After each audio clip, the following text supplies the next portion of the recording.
Hello students, welcome to its mathematics. तो बच्चों, last video में हमने एक्सरसाइज 1.1 के सारे क्वेश्चन कर लिए थे और रैशनल नंबर्स क्या होते हैं वो सारी चीज़ें हमने पढ़ ली थी। आज के वीडियो में हम पढ़ेंगे कि इरेशनल नंबर्स क्या होते हैं, ठीक है। और टिल एक्सरसाइज 1.2 तक के सारे टॉपिक्स को हम कवर करेंगे। बेसिकली इरेशनल नंबर क्या होते हैं, उनके एग्जाम्पल क्या होते हैं, so on. So let's begin. So अगर आप मेरे वीडियोस को देख रहे हैं तो मैं आपसे ये उम्मीद करूँगा कि आप एनसीईआरटी को अपने साथ में लेके बैठे हैं और उसको एज अ रेफरेंस यूज़ कर रहे हैं, क्योंकि मैंने इन वीडियोस के अंदर सिर्फ और सिर्फ एनसीईआरटी को बेस बना के सारी चीज़ें कवर करी है, ठीक है। तो let's begin now. Irrational numbers. अब हमने रैशनल नंबर्स पढ़े थे। रैशनल नंबर्स कौन से नंबर्स थे? Those numbers which can be represented in the form of p by Q.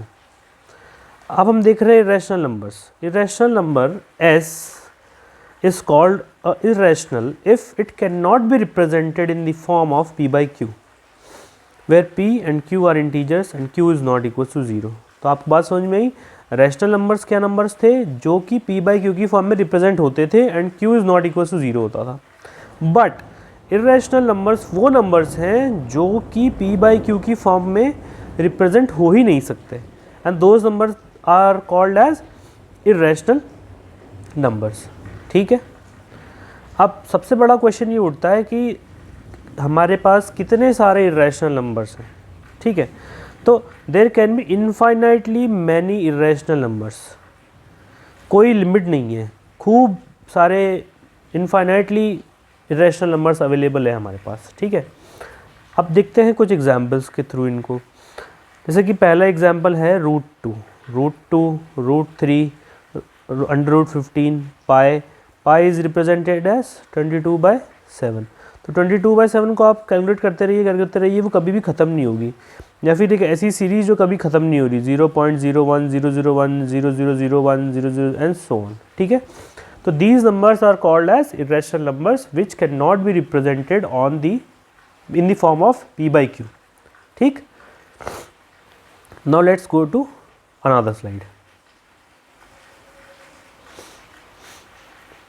अब मैंने आपको पिछले लेक्चर में बताया था कि एक लड़की सिया बैग में सारे नंबर्स कलेक्ट करते हुए चल रही थी, ठीक है।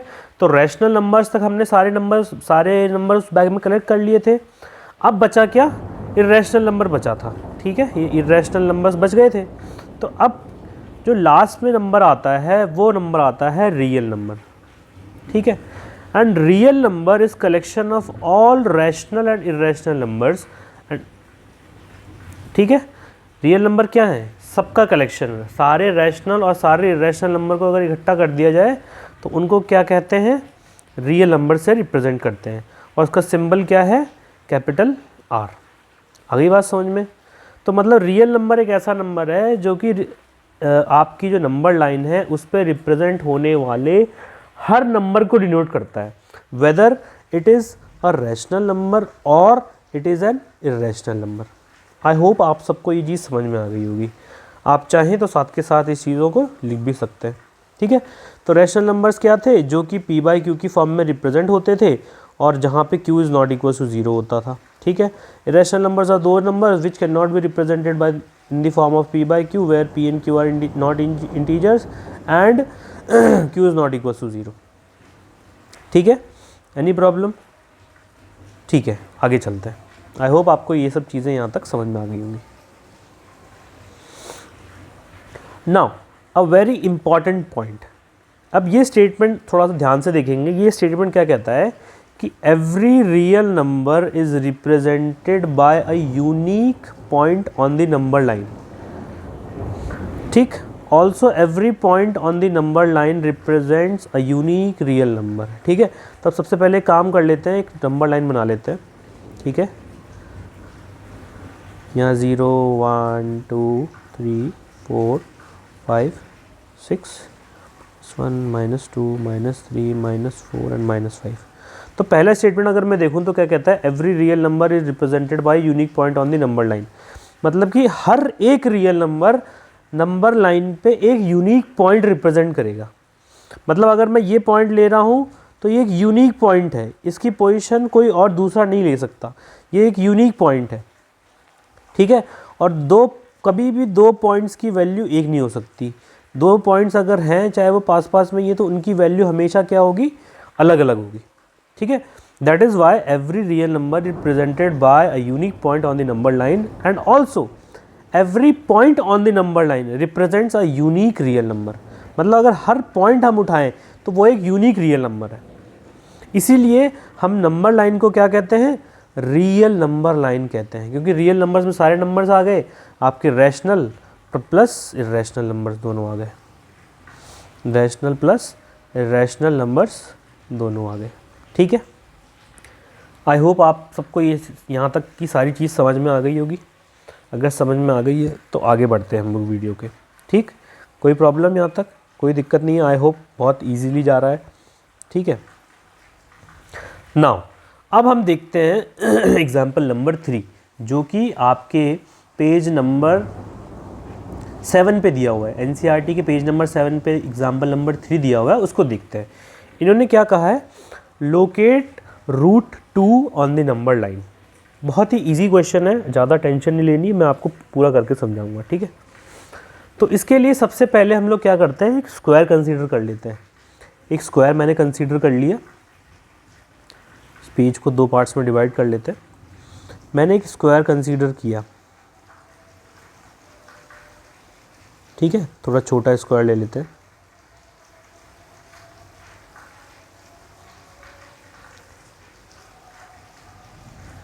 ये मेरा एक स्क्वायर है। ठीक है, इसके मैं पॉइंट्स नोट कर देता हूँ, ओ ए बी एंड सी। अब मैंने ये लिया है, अब मैंने ये माना है कि इस स्क्वायर के सारे जो साइड्स हैं उनकी जो लेंथ है वो क्या है, 1 यूनिट है। ठीक, ये 1 यूनिट है। अब मैं क्या करता हूँ, ओ बी को ज्वाइन कर देता हूँ। ओ बी क्या है, मेरा डायगोनल है इस स्क्वायर का। अब आप देखेंगे कि हमने लास्ट क्लासेस में एक थ्योरम पढ़ी थी जिसका नाम था पाइथागोरस थ्योरम। ठीक है, आई होप आपको ये सब याद होगा, ध्यान से देखेंगे। तो पाइथागोरस थ्योरम क्या कहती थी, अगर किसी ट्राइंगल में कोई एक राइट एंगल ट्राइंगल है तो उसके अंदर हाइपोटेन्यूज, ये होता है हाइपोटेन्यूज, ये होता है परपेंडिकुलर और ये होता है बेस। ठीक है, हाइपोटेन्यूज का square will be equals to base का स्क्वायर प्लस परपेंडिकुलर का स्क्वायर। ये क्या होती है, पाइथागोरस थ्योरम होती है। ठीक है, अब वही पाइथागोरस थ्योरम में ट्राइंगल ओ ए बी पे अप्लाई कर देता हूँ। ठीक है, तो उसके हिसाब से क्या होगा, ओ बी का square will be equals to O A का स्क्वायर प्लस ए बी का स्क्वायर। ठीक है, तो अगर मैं ओ बी को कंसीडर करूँ तो ओ बी क्या हो जाएगा, O B will be equals to under root of O A का स्क्वायर प्लस ए बी का स्क्वायर। ठीक है, now O B is equals to, O A कितना है मेरे पास, 1 यूनिट, 1 का स्क्वायर प्लस ए बी भी 1 यूनिट है, 1 का स्क्वायर। तो अब ओ बी चल रहा है, यहाँ पे मैंने देखा कि 1 का स्क्वायर कितना होता है, 1 + 1 that is equals to root of 2। तो ओ बी की जो लेंथ आ गई वो कितनी आ गई, √2 यूनिट्स आ गई।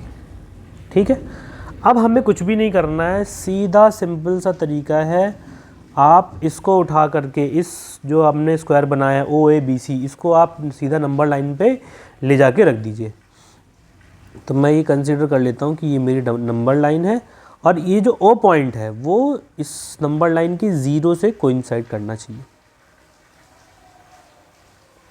मैं आपको बना देता हूँ ओ ए बी सी। ठीक है, ये ओ ए यहाँ पे 1 यूनिट है, ये 2 है, ये 3 है एंड सो ऑन। यहाँ पे -1 है, -2 है एंड सो ऑन। ठीक है, यहाँ तक समझ में आ गया सबको कि कैसे हो रहा है। अब आगे चलते हैं, ये मैंने √2 भी बना लिया यहाँ पे। ठीक, अब मुझे कुछ नहीं करना है, मुझे कंपास उठाना है, कंपास की नीडल को रखना है ओ पे और पेंसिल की निब को रखना है बी पे। बी से एक आर्क बनाते हुए, बी से एक आर्क बनाते हुए कंपास की मदद से मैंने एक ऐसे बनाया आर्क और उसको नंबर लाइन से क्रॉस कर दिया। ठीक है, अब जहाँ पे भी ये नंबर लाइन पे क्रॉस कर रहा है, ये जो पॉइंट है, ये पॉइंट किसको रिप्रेजेंट करेगा? √2 को रिप्रेजेंट करेगा। बस सिंपल हो गया, क्वेश्चन खत्म। आगे बात समझ में?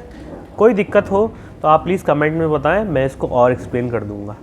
ठीक है, तो OB की लेंथ क्या थी? √2 थी, ये आ गया। सो अब इस पॉइंट को मान लीजिए कोई नाम दे देते हैं P। ठीक है, तो पॉइंट P represents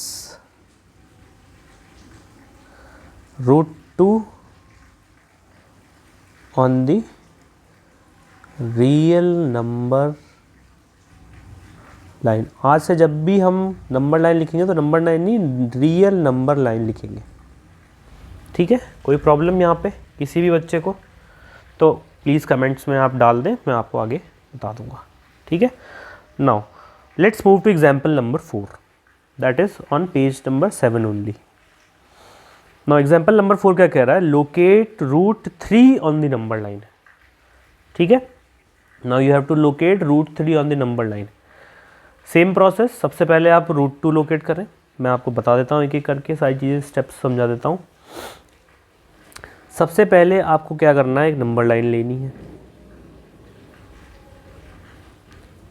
ये नंबर लाइन है, फॉर एग्जांपल ये पॉइंट O है, ये 1, ये 2, ये 3, ये 4 एंड सो ऑन। ठीक है, सबसे पहले मैंने क्या करना है? सेम यूनिट का, ये यूनिट इसकी 1 है, ये हो जाएगा, मैंने लास्ट क्वेश्चन में जो समझाया उसी के हिसाब से पहले मैं √2 को क्या करूँगा? रिप्रेजेंट कर लूँगा। अब देखो, इसको एक ट्राइंगल बना लेते हैं अपन, OA और B। ट्राइंगल OAB सबको दिख रहा है? ठीक है, अब कुछ नहीं करना, पॉइंट B से आपको 1 यूनिट का एक परपेंडिकुलर ड्रॉ करना है। ये परपेंडिकुलर ड्रॉ किया मैंने। ठीक है, इसका एंगल है 90 डिग्री। ये परपेंडिकुलर मैंने ड्रॉ किया और इसकी जो लेंथ है वो है 1 यूनिट। ठीक है, सिंपल बात समझ में आ गई। अब कुछ भी नहीं करना है आपको ये जो लेंथ है OB वो कितनी है?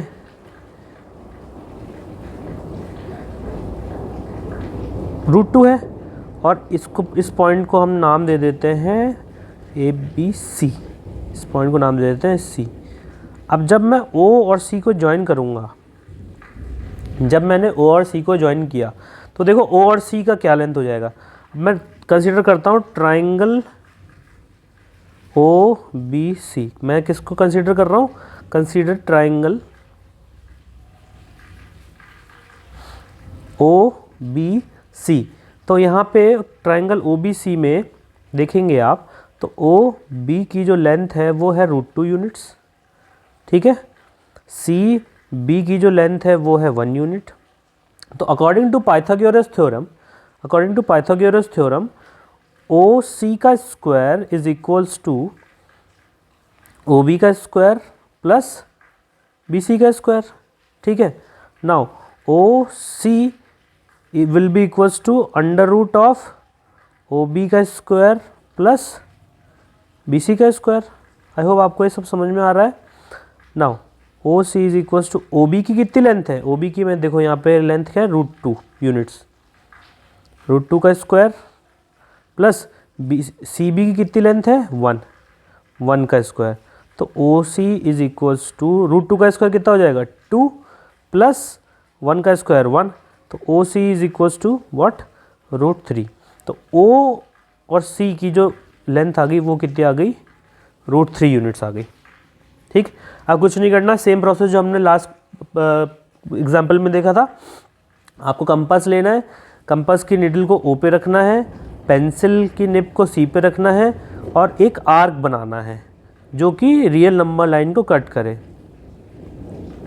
ये आर्क मैं बना रहा हूँ यहाँ से, ये इसको यहाँ पे कट कर रही है। इस पॉइंट का नाम मैं दे देता हूँ Q। ठीक है, तो पॉइंट Q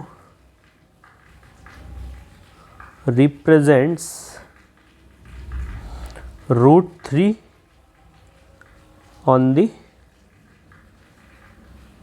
नंबर लाइन। आई होप आप सब लोगों को यहाँ तक समझ में आ गया होगा। कोई भी प्रॉब्लम है तो आप इसको कमेंट्स में डाल दें, मैं बता दूंगा। ना एक बहुत ही इम्पॉर्टेंट पॉइंट, अगर आपको कोई सा भी पॉइंट, जैसे फॉर एग्जांपल √n है, √n अगर आपको रिप्रेजेंट करना है नंबर लाइन के ऊपर, तो अगर आपने √n-1 तक रिप्रेजेंट कर रखा है नंबर लाइन पे, तो आप √n को बहुत ही आसानी से कर लेंगे। जैसे हमने इस एग्जांपल में देखा कि मैंने √2 ऑलरेडी निकाल लिया था पिछले एग्जांपल में, और उसको रिप्रेजेंट कर दिया था नंबर लाइन पे इस डायग्राम के थ्रू, ठीक है। अब अगर मुझे √2 पता, अगर मुझे √3 निकालना है, ठीक है, फॉर एग्जांपल मुझे √3 निकालना है, ठीक है, और अगर मेरे पास √3-1 दैट इज़ √2 अवेलेबल है, तो मैं √3 को बहुत ही ईजिली निकाल सकता हूँ, जैसे मैंने इस एग्जाम्पल में निकाल के दिखाया आपको, ठीक है। तो आई होप आप सबको ये क्लास समझ में आ गई होगी। तो नेक्स्ट क्लास में हम एक्सरसाइज 1.2 के सारे क्वेश्चंस कवर करेंगे। Okay, bye.